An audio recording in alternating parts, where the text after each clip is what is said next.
Hey, this is Awesome Arcades. Just a quick video to show you how to plug in your new 412 board on the Cocktail or Deluxe Classic Cocktail. So this is what the 412 board is going to look like. Main thing you need to pay attention to are these, what we call teeth. Bear in mind that you've got these three teeth, a little space, and then a bunch more teeth. Inside the cabinet, you're going to see this thing, and this is covered better in other videos, but I'll keep this brief. You're going to have this thing marked here. So you're going to match up that to that. Just bear in mind, you got three wires. These are your power wires, a space, and then a bunch of other wires. These teeth, this gap. And so just match that up. Basically, you're going to take that. You're going to press that down onto that. I'm holding the camera, so I can't really do it. But you can see this is open. Now, it is kind of a tight, snug fit. So you're going to want to grip this with your forefinger and your thumb. Press that down on there. Just kind of guide it on there gently, and then push it down. If you have track balls, inside you're going to see this little black thing. Notice there's a notch on the top. And then on the board itself here, you're going to notice this. That's where the trackball thing would plug in.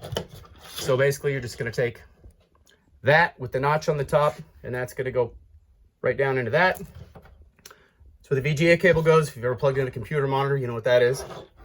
That's it. The other thing you need to pay attention to is this little button. That's the setup button.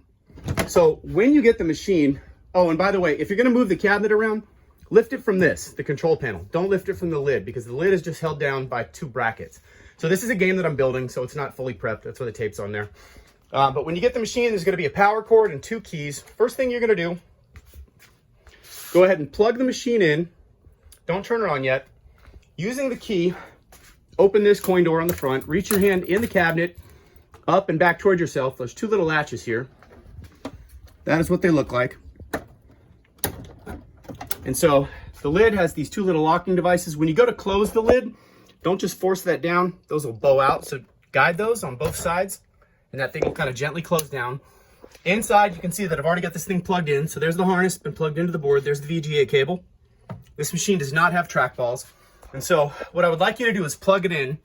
And remember to plug it in, as I mentioned, don't plug this thing in backwards. You're going to send power to the wrong part of the board. I've never fried a board, but they tell you that you can. So just remember, this is going to go to these.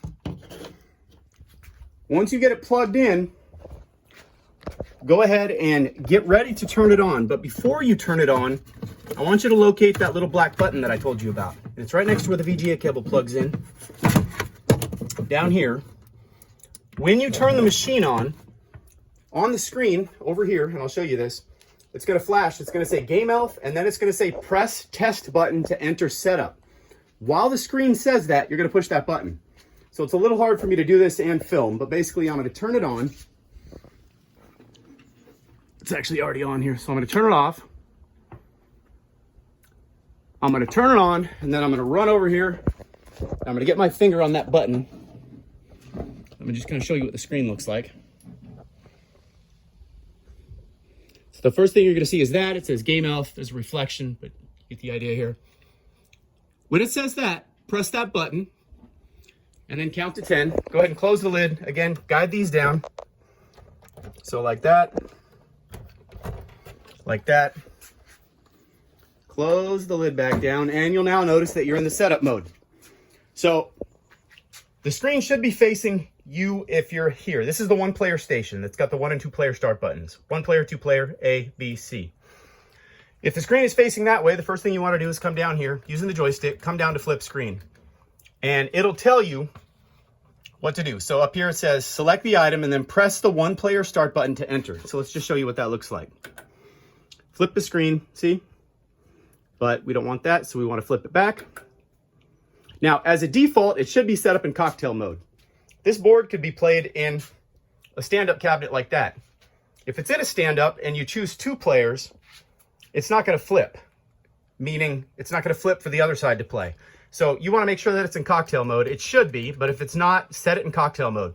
So if you choose Frogger with 2 players and player 1 gets splatted by a car, the screen should flip around for the other side. If it doesn't do that, make sure it's in cocktail mode.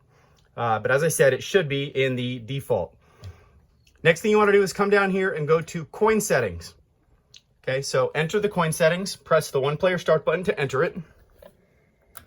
Once we're in coin settings, you can change it to 1, 2, 3, or 4 coins per credit. What most people want to do is they want to set it on free play. Now, I've already got this board set up in free play. It'll save your change. But if you want to go to free play, it says down here, press 1C to change it, 1 player start to save your change, or 1 player A button to quit. So if you want to change this, again, C button. Okay.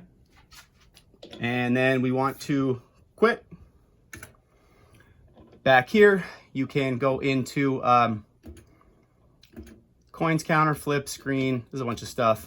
IO test. This is a screen that'll show you. Do it real quick. It just tells you if the joysticks work, up, down. This is actually what I use to test the cabinet before I ship it to make sure all the buttons are responding the way that they should be. And so to back out of that, press 1 player B plus 1 player A. Back to the menu. Service, 1 player start. So in here, you can do a whole bunch of different changes.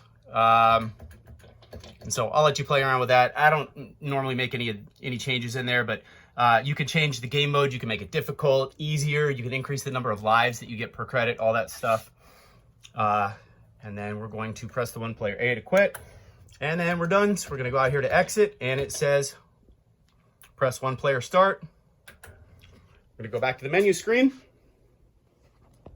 One thing I'll point out is if it's in coin operated mode and you want to add credits, open up the coin door, reach down in there. If you tap that, every time you do that, when you drop a coin through here, the coin, as it falls through the coin mechanism, it's going to depress that little spring as it drops down into the coin box. So if it's in coin operated mode, you want to limit how many games your kids play. You know, you tell Johnny he gets 3/4 if he cleans his room, and you don't have the coins, you can just tap that and add credits. So to enter a game, you're in the menu screen here. You can press down to scroll 1 game at a time. You can press and hold down to kind of rapid scroll. If you press right, it scrolls 1 page at a time. If you press and hold right, you could actually go from game 1 all the way to game 412 really fast. And so one thing I'll point out, when you press the start button, you're going to enter into Miss Pac-Man. Now, once you do that, the machine is now effectively turned into Miss Pac-Man. If you want to play with 2 players, you have to choose 2 players inside of a game. You cannot choose 2 players from the menu screen. So back at that menu screen, if you press the 2-player button, nothing's going to happen. But if you want to play 2 players, you can do that inside the game.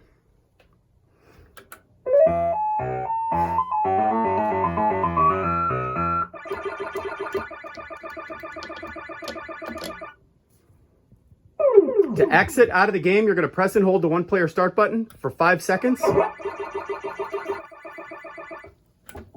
This also allows you to pause the game so you can kind of go back in and keep playing. But that's pretty much it. Exit out of the game. There you are at the menu screen. If you have any questions, let me know.